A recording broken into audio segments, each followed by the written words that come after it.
Yeah. You know, I think that comes across really strong. Good. Good. Yeah, and it's that Beckettian sort of hope, despite everything. It's, you know, there's a bleak outlook, but we hope, and you know, there's an amazing Palestinian filmmaker called Ilyas Suleiman, and he employs a lot of black humour, and that whole thing about kind of, you know, you keep going, you keep hoping despite what you're faced with every day.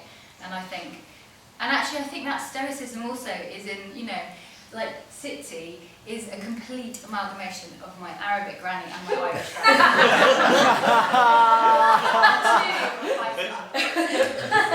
Yeah, so I think it's a stoicism that also exists in the Irish too. Anybody else? Yeah, I'd like to. I'm glad that you made the Beckett reference, because it was certainly waiting for the Israelis thing going on there. But also, it was interesting the way you had the sense of resistance and the sense of fear of resistance, and then the sense also of compliance and trying to comply with, you know, the Israelis and not cause trouble in various ways with the father and with Selma as well. The sense that the boys would keep their head down, that, you know, wouldn't cross the line or cause any trouble. I'm just wondering, would you talk about that a little bit, just about the compliance, and what's the level of that in Palestine, or I think it totally depends. I mean, I can't really speak for anything that I say. I'm not speaking for all Palestinians, but in my opinion.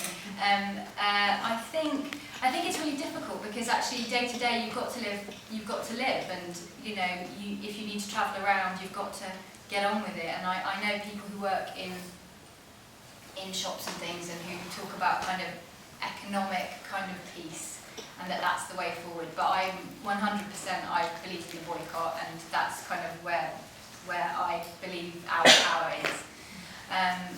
But I think in terms of resistance, it is an interesting thing, because there's different ways to resist, and just staying and just being there and educating yourself as a Palestinian inside Palestine, but also all of us outside, you know, being involved, talking about it, you know.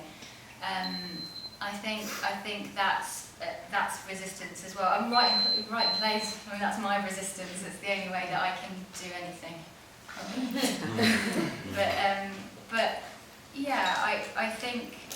Yeah, I think I think if you're living in Palestine, just living there and going to school, going to the shops, and you see that's the problem, is that it's sort of the Israeli sort of method seems to be to lock down people in such a way that daily life is such a struggle just to do the most basic things, to go out and buy food and come home and put food on the table, or to go to your job, that you don't have the space or the time to be able to resist. But then there are amazing people out there.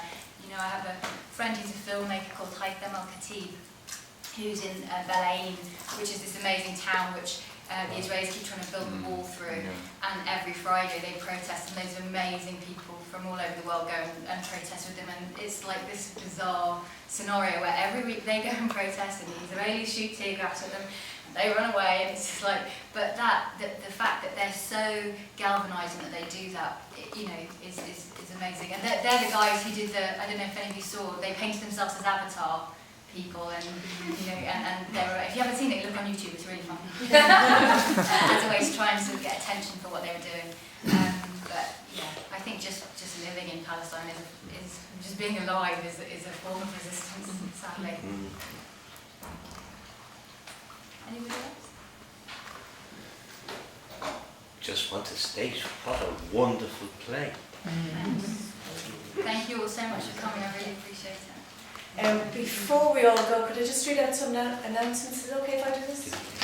It's for palfestireland.net. There's all the details of events for today, tomorrow and Saturday on palfestireland.net. And we're indebted to the staff of the new theatre and Economy Books for the help and support. Tomorrow we're at 1 o'clock. KHALIL will present her new play, The Olive Tree. Admission is free and donations are welcome. And tonight at the O'Reilly Theatre at 8 o'clock there's a double bill of We Are Rachel Corrie, adapted from the emails of the activist Rachel Corrie by Sir Fox, and Jimmy Murphy's What's Left of the Flag. And the tickets for that double bill are €10 and available from palfestireland.ie, but I think there's walk-ups as well. Yeah. Is it? So Friday night at the Abbey at 9:45 there'll be Carol Churchill's 7 Jewish Children A Play for Gaza. The admission is free and a collection for medical aid for Palestinians will be taken up.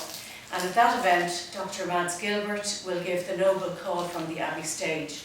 And Dr. Gilbert is a renowned Norwegian activist who has worked as a doctor in the Shifa hospital in Gaza under the Israeli bombardment of last year. So that's just the theatre, and there's films and exhibitions and gigs, and there's even a Palestinian cookery demonstration with, I'm sure they'll be doing baklava over the next few days, and all the information is on the website. Anyway, so, and thank you very much.